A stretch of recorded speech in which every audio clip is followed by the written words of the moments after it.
তার স্বপ্ন ছিল সে একদিন একটা বড় মিউজিশিয়ান হবে। এরপর দ্বিতীয় নম্বরে হেনরি ডেনের ফাইলটা হাতে নেয়, যার বাবা তাকে ছোটবেলা থেকেই ভালোবাসে না, কারণ তারা সবসময় একটা ছেলে সন্তান চাইতো। মেয়ে বাচ্চা হয় তারা খুবই অসন্তুষ্ট ছিল। কি আজব তাই না? পৃথিবীর উন্নত দেশের মানুষদের মধ্যেও এই গোড়ামি রয়ে গেছে, অথচ মানুষ এটা ভুলে যায় কন্যা সন্তান সৃষ্টিকর্তার রহমত। আর শুধুমাত্র মেয়ে হওয়ার কারণেই তারা ডেনিনকে ঘৃণা করত। এরপর যখন ডেনিনের ভাই জন্ম নিল, তখন তারা ছোট ভাইকে নিয়ে এতটাই মেতে থাকতো যে তারা ডেনিনের দিকে তাকানোর সময়টাও পেত না। আর ছোট্ট ডেন তখন সবার নজরে আসার চেষ্টা করত। সে এতটুকু বয়সেই ভাবতে শুরু করে মেয়ে হয়ে জন্মানোটাই বুঝি অভিশাপ, যার জন্য সে একটু বড় হতেই ছেলেদের মতো করে গেম খেলা, এমনকি ছেলেদের মতো পোশাক আশাক পরতে শুরু করে দেয়। সে তার চুল পর্যন্ত কেটে ছেলেদের মতো করে রাখতো, যাতে করে তার বাবা তাকেও একটু হলেও ভালোবাসে। কিন্তু এই সব করে তার কোনো লাভ হয়। আর ধীরে ধীরে ডেনের মনে হতে লাগলো সে যাই করুক না কেন তার বাবা তাকে ঘৃণাই করবে। এসব দেখতে দেখতে একটা সময় তার ভেতরেও পরিবারের প্রতি ঘৃণা জন্মাতে শুরু করে। এরপর হেনরি ব্রুস আর ক্রিস নামের দুই ভাইয়ের ফাইল হাতে নেয়। এদের মা ছোটবেলায় অন্য কারোর সাথে পালিয়ে গিয়েছিল, যে কারণে ব্রুসের বাবা প্রচুর মদ খেত।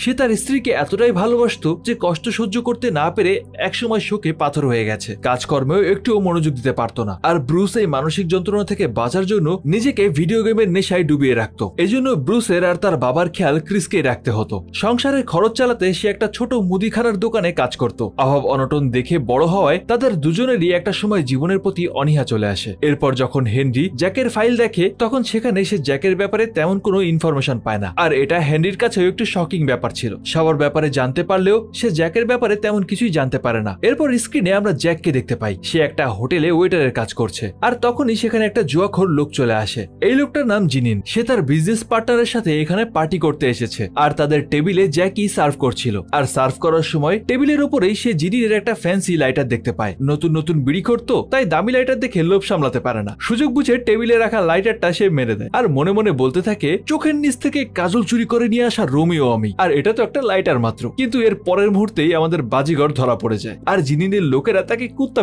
পিটায়। পিটানোর এক পর্যায়ে যখন তার মানিব্যাগ থেকে তার আইডি কার্ড দেখে, তখন তারা বুঝতে পারে সে আসলে একজন স্টুডেন্ট। অল্প বয়স, আবেগে পড়ে কাজটা করে ফেলেছে। তো এটা দেখার পর জিনিন তাকে কিছু টাকা দেয়, আর সাথে তাকে একটা ফুড ডেলিভারি করার চাকরির অফার দেয়। অন্যদিকে আমরা হেনরিকে দেখি, সে জুফার সাথে দেখা করার জন্য তার বাড়িতে যায়। কিন্তু এখানে আসতেই দেখে দুই বাপ বেটা কিছু একটা চুরি করে পালাচ্ছিল, আর তাদের পেছনে অনেক লোক দৌড়াচ্ছে। হেনরি পরিস্থিতি খারাপ দেখে সামনে থাকা একটা তলোয়ার নিয়ে সবাইকে থামিয়ে দেয়, আর তাদেরকে ভাজুক বুজুক বুঝিয়ে জুফারকে সেখান থেকে কোনো মতে বাঁচিয়ে নিয়ে যায়। হেনরি তো জুফারের ফাইল আগেই পড়ে সবকিছু জেনে গিয়েছিল যে সে মিউজিক পছন্দ করে, তাই সে আগে থেকেই একটা মিউজিক সেট আপ করে রেখেছিল। হেনরি তখন জুফারকে নিয়ে একটা ব্রিজের উপরে যায়, আর সেখানেই হেনরির পরিকল্পনা মতো একটা রোড সাইড ব্যান্ড পারফর্ম করছিল। হেনরি তাদের সাথে জুফারকে বাজানোর সুযোগ করে দেয়। এমনকি জুফারের আত্মবিশ্বাস বাড়ানোর জন্য সে ব্যান্ডের সঙ্গে নিজেই পারফর্ম করতে শুরু করে। এটা দেখে জুফাও মিউজিক